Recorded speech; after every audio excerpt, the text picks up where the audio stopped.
Hi guys, Andy from Estella's Revenge, and I'm here today with the second half of my August book haul. I did the first half earlier this month, and I mentioned at that point that I did have some books in the mail on their way to me, and so I wanted to go back today and finish out that August book haul. It has been a plentiful month for book buying, and I've got to stop.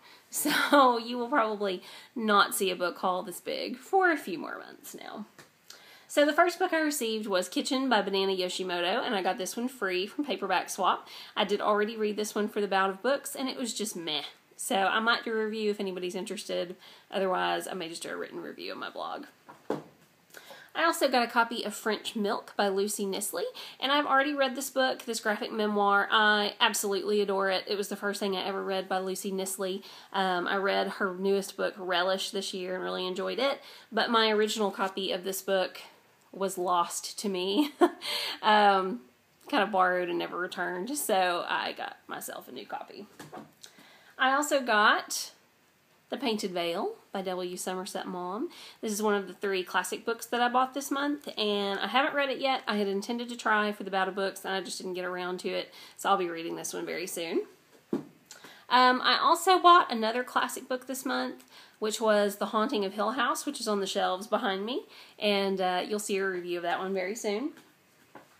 From the publisher, I received Broken by Elizabeth Pulford, and I'm not exactly sure what this is about. I know that it's a somewhat illustrated short little novel, not a full-on graphic novel. There's not enough illustrations for that, but kind of a marriage of text and illustrations. But it's about a woman, or a kid, I should say, a teenager who is in a coma, and there's still something going on, kind of a science fiction fantasy element. So yeah, looking forward to that one. I also received from a very sweet friend, Pain Parties Work by Elizabeth Winder. The subtitle of this is Sylvia Plath in New York, Summer 1953, and it is about the summer that she lived and worked in New York. She was, I believe, a junior editor of Mademoiselle magazine, and this time period in her life is what inspired her to write The Bell Jar, and so I'm really interested to read this book.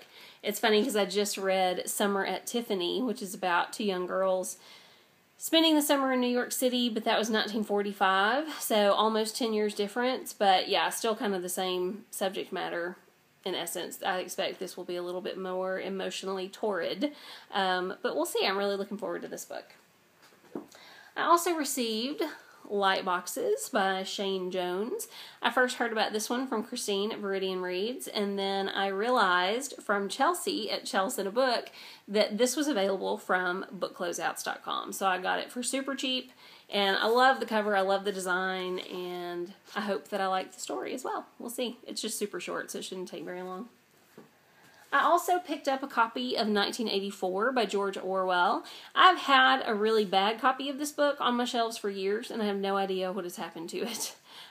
So I picked, or this book ended up getting picked for me in the Classics Club spin.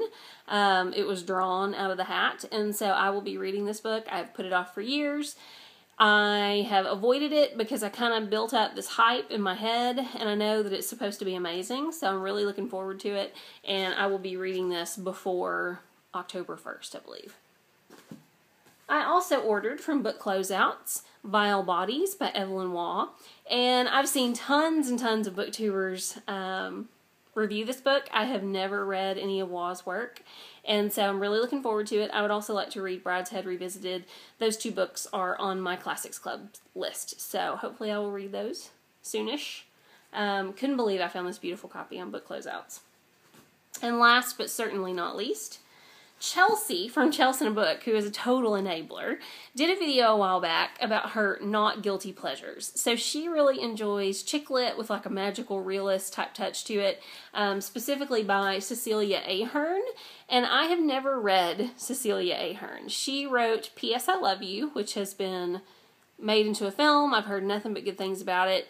But Chelsea recommended The Time of My Life. And isn't this a beautiful book? I just love the cover.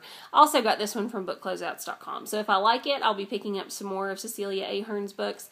I usually really like kind of chick lit books with a magical realist flair. off the top of my head, Sarah Addison Allen would be one that I really enjoy. So I'm looking forward to seeing what Cecilia Ahern has in store for me the next time I need kind of a light read. It is a little bit chunky, but I think it'll be quick. So yeah, that's my second book haul for August. And like I say, I've got to stop buying the books.